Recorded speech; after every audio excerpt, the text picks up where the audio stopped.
Cowboy gives the lasso. We're getting ready to go Ultra4 racing, excuse me, here out the big house. We got Ultra4s underway. We're going to see who's getting the whole shot as we come into Forest County Potawatomi, turn number 1.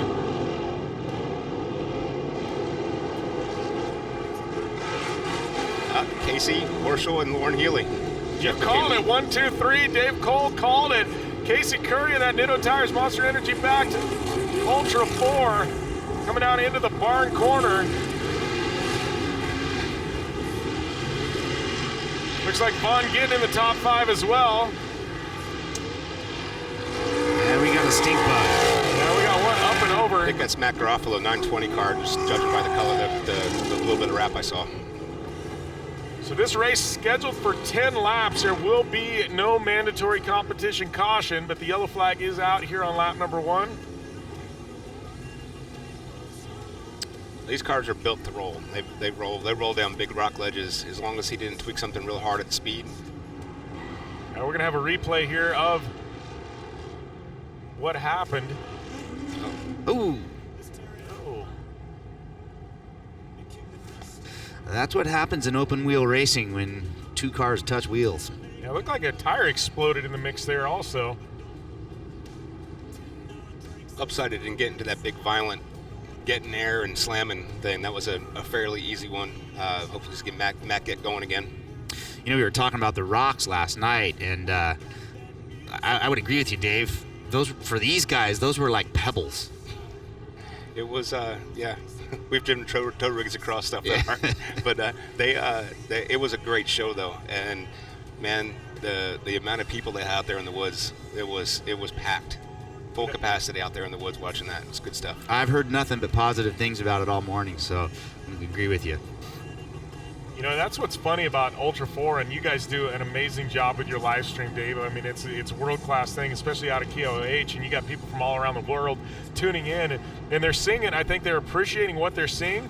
But if you've ever actually been on site in Johnson Valley or one of these events and see the actual size of the obstacles they're going over, it puts it into another perspective. I mean, I look at a place like Backdoor, I wouldn't want to drive down it. You know, these guys are going up Backdoor. Now, you look at it and you go, there's no possible way something can go through that, and here these Ultra4 cars do. The only reason you even know it's the race course if there's no cars there is you see all the rubber on the rocks. But if you were just looking at it and the rubber was washed off, you would look at it and think there's no possible way that a vehicle can drive up or down or over this stuff.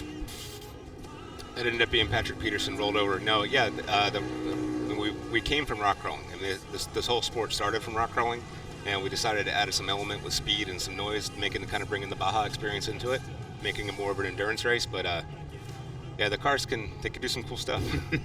Well, you know, talking about Vaughn getting it, you know, as we're under caution here, we're getting ready to go back green flag. You know, he's into the top 5. Here's a guy who, you know, to me, he's one of the biggest automotive influencers in the country. And a lot of people know him from his drifting career. And he's one of the top drifters in the world. I've known Vaughn for probably about 8 years now. And, you know, I know he always wanted to get involved in off-road. He found Ultra4. He's kind of worked his way up through the ranks. He didn't, you know, he's a guy who's well-funded. He could have came in and went right to the top. He didn't want to. He wanted to learn the ropes. He wanted to do it right.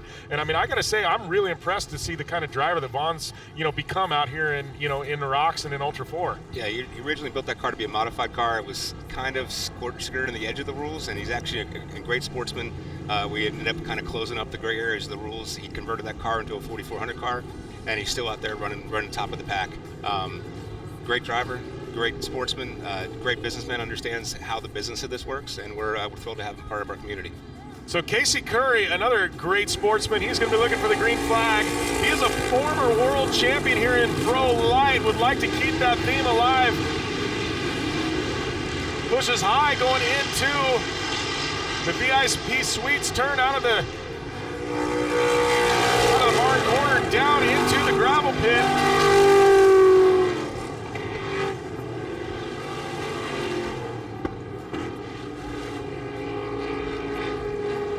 Watching last night, Casey was able to consistently walk up on Paul on the short course, and Paul pull away from him in the rocks and in the woods. And now Casey's at his element the entire time of the lap to see if Paul has anything for him or not. So pressure's all on Casey is what you're saying.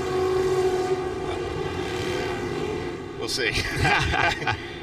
I think if pressure's anybody, it's on number 67, the red car sitting in third place. Whoa, Casey making a mistake there. got a little loose. Whoa, we got a little contact. And 2 little bobbles there, and Casey was still able to maintain position. All right, this is a really tight corner here. Casey's gonna get that thing rotated around. Staying really wide there too, opening up that inside line. Yeah, Horschel kind of sitting back there, kind of trying to pick his spots, I think, trying to find a way to get around Casey. He's all the way down to the inside here in turn number 1. Not gonna be anything there. Casey knows those apexes, doesn't he? He knows exactly which lines to hit. Yeah, you know, look what we've got, Mr. Healy here, all back there in third, like you're saying. So this might be a little premature. I might be jumping the gun on this, but Paul came out of that the last corner up there, and he was getting squirrely. He had CV problems yesterday. He seems like he's backed off Casey now. Did he lose another CV? If Lauren gets by him on this lap, I would think that Paul might already be in 3-wheel drive. Yeah, and I got to believe that makes the thing a little tough to drive. Yeah, well, you see the same thing on a Pro 4. When a Pro 4 breaks an axle, it goes away pretty quickly. It looks like Casey pushing a little high there through that finish line corner. Getting a nice little gap there over Horschel, though. Casey did share, normally Casey would be running a more conservative motor. There's a big thing about motor packages in our sport right now. You see even guys like Jason Shear will run a big motor on short course and then like just a regular stock LS7, that King of the Hammers. And Casey's usually of that more conservative motor approach, but he confided he put the big motor in each race. So. He's got a lot of interesting stuff happening in that car. Fly-by-wire throttle, all kinds of electronics helping him, I'm assuming giving him a bit of an advantage from a technical standpoint. The same technology in the cars behind him. They're all Motec. They're all running. I mean, those cars are $300,000-$400,000 cars at this point. They are combination Pro 4 trophy trucks. All the same technology now. Not quite as big as motor. You mentioned that about Pro 4 and trophy trucks, and Ultra4 really, we're starting to see now in the desert side of things, trophy trucks going all-wheel drive. It was you guys at Ultra4 that really kind of pioneered those all-wheel drive systems that we're seeing now in desert racing, and a lot of that technology is started to trickle into Pro 4 and change the traditional concept that we thought of a Pro 4 now, kind of adopting some of the technology from Ultra4. Yeah, it's what goes around coming around. You'll see Kurt Leduc stuff out here. He ran 4-wheel drive back in the day, and the Herb's running their stuff, and you take the lessons learned that we had and you throw trophy truck money at it, and all of a sudden some cool technology starts developing. So we'll see what happens. It's a beautiful thing about motorsports. It really does. You get some egos involved and a little bit of competition, and we can do some pretty amazing things. Well, speaking of amazing things, Casey Curry, 3 in of 10. We don't have a competition caution here, but he is out front and built up a nice little lead there over Lauren Healy. Looks like Horschel now off the pace. Yeah, but Healy's not getting by him. McKinley's still sitting back there and getting this. I mean, that's the top 5 that I would have expected. A little bit different order. We'll find out if they're holding back at all. The one thing our cars don't have that short course has is that they don't cool as well. So 10 laps on this course is brutal for the cooling, for all the engineering parts of the car. What happens in lap 3 might not be happening in lap 8.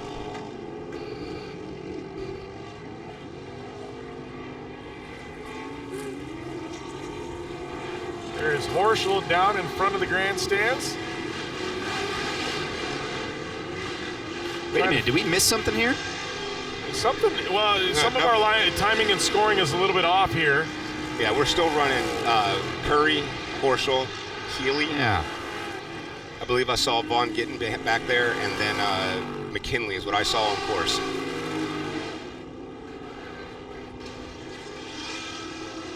Jeff McKinley's a new guy to our sport, relatively new guy, relative to the other guys out there.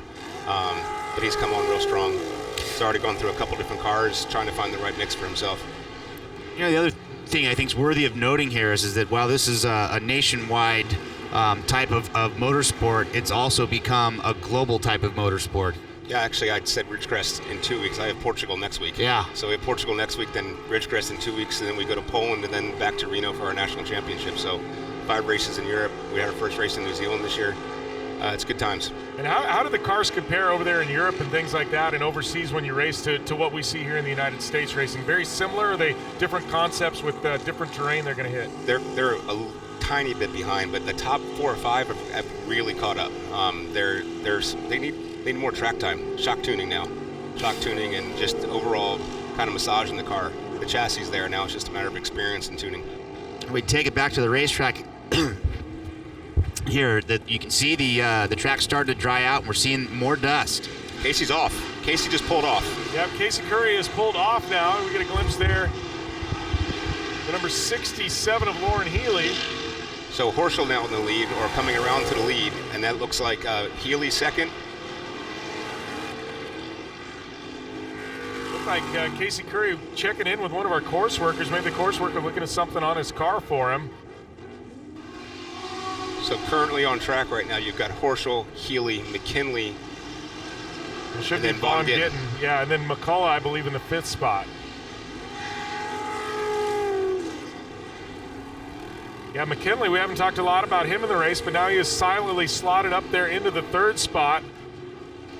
He was a rock crawler, holy rock crawler. I mean, he did. That's all he did was big rocks, and then he got himself hooked on Ultra4, and he actually won our shootout a few years ago. And now he is fully into the speed thing. Yeah, I think once you go fast, you never go back.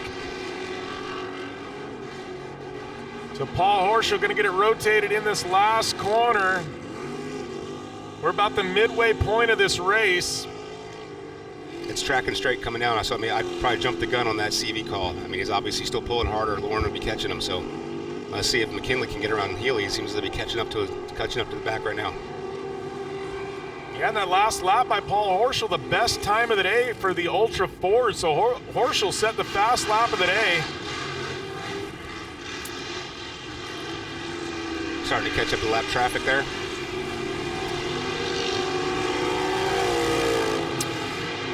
Like all these guys are using a little bit higher line than some of the other car classes and truck classes here at Crandon. I don't think we have the low enough center of gravity to get the rotation down low. I think that, I mean, and it's also experience. Well, you got the horsepower and the all-wheel drive to pull them through on that higher line, though. Yep. Green flag continued to stay out for Paul Horschel, who is leading. Lauren Healy in the 2nd spot. McKinley, Von Gittin, and Jeff McCullough, your top 5 right now. With that number 19, the 19 entry of Paul Horschel, currently out front, built a pretty big gap back to the 2nd spot. I would say that's almost a time zone gap there between the two of them. Now, you don't even get to see the rest of the field back in the Look distance. at that. Got the whole back straight lead on him. Lauren Healy continued to hang on to the 2nd spot.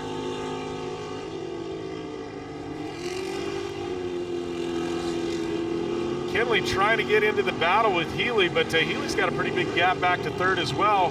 Is Von Gittin now in the 4th spot.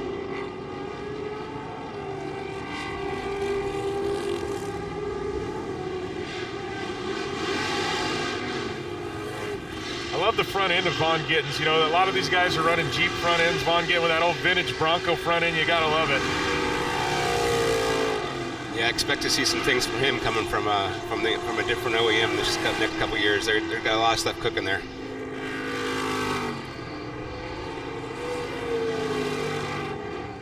So Paul Horschel putting on a clinic, actually besting his last lap time was better than his previous best lap time. So as the laps click on here, Paul Horschel continuing to set the fast lap of the day. Absolutely on rails out here. That car getting faster as we go along. I mean, you got more experience than I do on this. Ryan, that's a course trying out as well as just track time and getting more comfortable, no traffic. Yeah, I think it would be all of the above. Yep. Yeah. They're starting to refine their lines. You know, the good guys are trying different lines, looking for what works.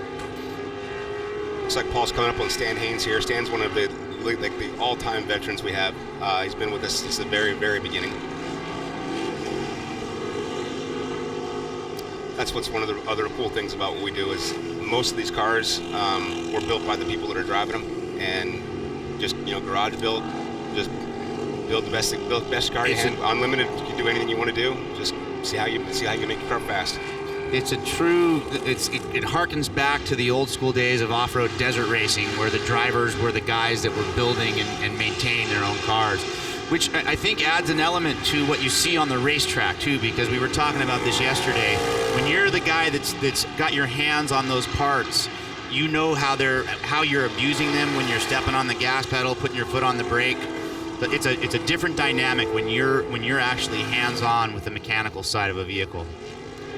It was like a chunk of rubber coming off the car or something. It didn't look like a piece of, I don't know, it was like a big block of rubber. It looked like an air filter to me. Yeah.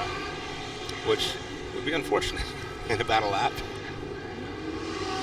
Hopefully just a Parker pumper filter. Yeah, we're talking about the number 34 of Jeff McKinley there. Something flew off, but obviously it's not affecting his performance right now. Currently running in the 3rd spot, being hunted down by Vaughn Gittin Jr. If you look at our leaders, though, it is still continuing to be Paul Horschel and Lauren Healy 1 and 2. And if Healy's going to make a move or push, it's now, because we got 2 laps left. Looks like Vaughn Gittin's kind of starting to narrow the gap down there to McKinley a bit. McKinley's sitting in 3rd, correct? So he's pushing to try to get to a podium. I know Vaughn has told the story the first time he went Ultra4 racing. He went out to Johnson Valley, and they took him out there, and he looked, and he goes, "Where are we at?" They go, "Well, we're going to drive up this." Vaughn goes, "No, we're not." Yeah. I've been fortunate to take Rob McCackert on his first rock trail, Robbie Gordon on his first rock trail, and it's pretty awesome watching guys that are comfortable doing 120 through whoops, and you put them on rocks at 3 miles an hour, and they're squealing like. That's what I said. The first time I went up, it was at back door, one of those ones. We got to it, and I thought I was lost, or we got lost. Like this can't be where we're going. Yeah. So Horschel going to come down, and I believe potentially take the white flag here. Our lap count is right. Yeah, the white flag is out. Lap out. So Paul Horschel 1 to go. Lauren Healy in the 2nd spot. McKinley, Vaughn Gittin in the 3rd and 4th spot. It's like about a 6-second lead based on timing and telemetry we're seeing right now that Paul has over Lauren.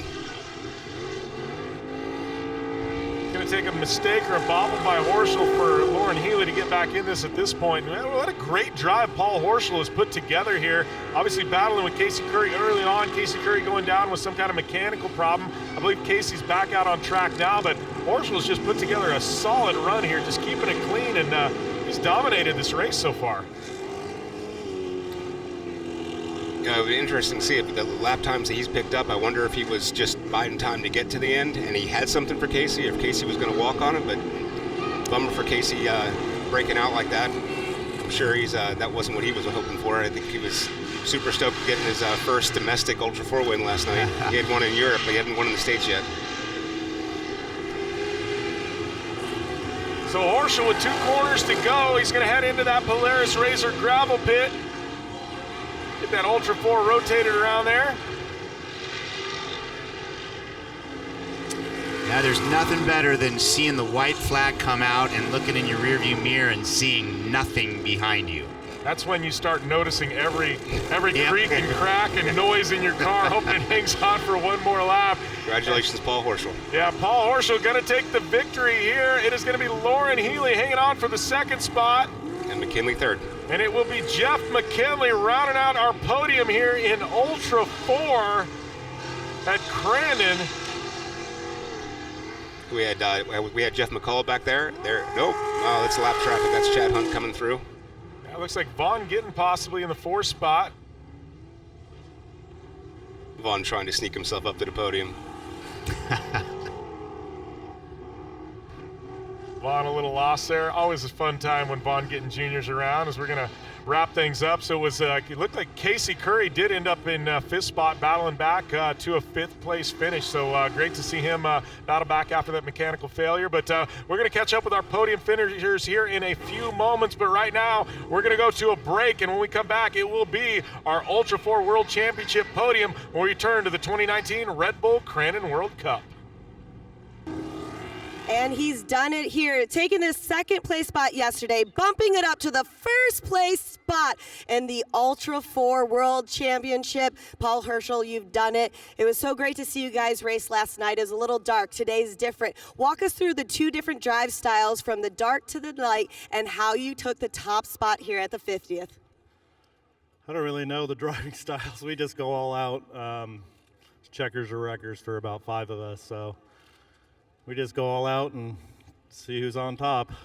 Well, I know you guys got in a few weeks Ridgecrest coming up. Is this going to be a good mental push knowing that you're doing the top spot here at one of the most iconic racetracks in the Midwest? We're always going for it.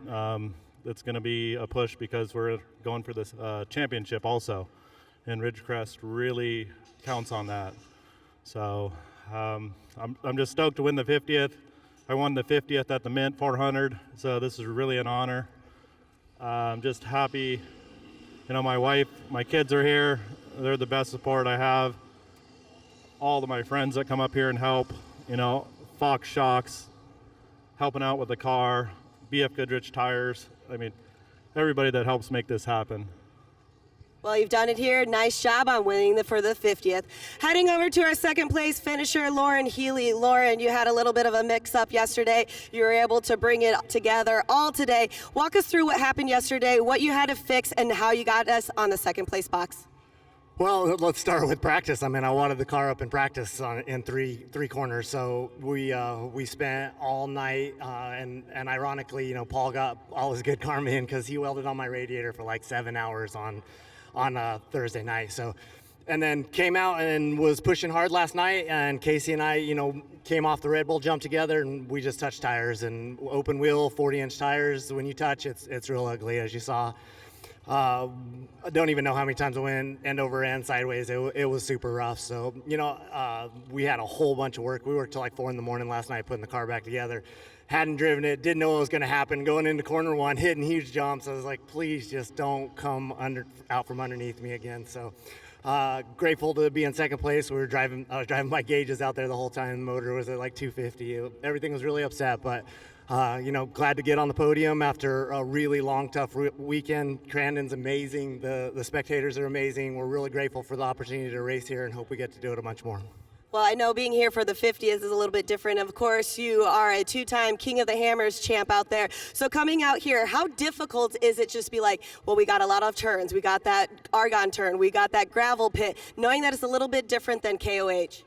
Yeah, we do a lot of short course racing through the season, so it's my favorite thing to do. I love the door-to-door. I love the adrenaline that comes with it. Very, very, very different than KOH, but this is just, it's unreal. It's amazing what Crandon brings. It's obviously the best short course track in the world. So. Well, I know you got to thank a lot of people for putting you on that second place box. Yeah, absolutely. Very grateful for our sponsors, Nitto Tire, MBRP Exhaust, KMC Wheels, Spider Tracks, Jimmy's 4x4 built an amazing car that took a whole lot of tumbles and abuse this weekend. So, it definitely was a great weekend. Well, he's done it here. Second place box for Lauren Healy. Heading over to our third place finisher, Mr. McKinley. It's so great to see all the Ultra4s out here, and it's great to have you guys out here because it's something different. A lot of times we don't get to see racing on the rocks like you could do. When we hit rocks, it's a bad day. When you get hit rocks, it's a great day. Walk us through what the 50th anniversary means to you and what it means to race here with all of these incredible fans.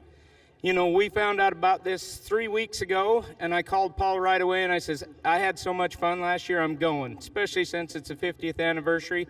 And all the fans you get here is the next closest thing to the King of the Hammers that we race, and it's an awesome week just to be here. 24 hours to get here, but it was worth it. When you're talking about King of the Hammers and the rock section back there last night, obviously there were a lot of great fans being able to see that. And that's a little tidbit of what King of the Hammers is, especially on a Thursday night at Backdoor. You see all the rock lights. How does that make you feel to be able to do this for all those great fans? I'm a rock crawler by trade, world champion rock crawler and stuff, so I love the rocks. It's awesome that everybody else gets to see what's happening with it and stuff. We've had a lot of people come up to us that didn't even know that was even possible to do with cars, so when we're making passes in those rocks, you can hear those fans cheering, and it makes it all worth it. Well, there's a bunch of people who brought you here to get you on that third place box. Who'd you like to thank? I'd like to thank BFG Tires, Warren Winch, Collins Motorsports, and JM Rigging, and my whole family, especially my wife. Well, I just want to let you know, if you get a little teared up in the Sportsman's, you get to hug me. And so now you get to hug me and didn't even know that if you get a little teary, you get a free hug. Are you excited for that? I'm okay with that. Okay. Nice job to our top 3 finishers in Ultra4. And like we were saying, this is a little bit of tidbit that you guys get to see. So make sure you guys check out the rest of the groups of the Ultra4s, and back up to you guys.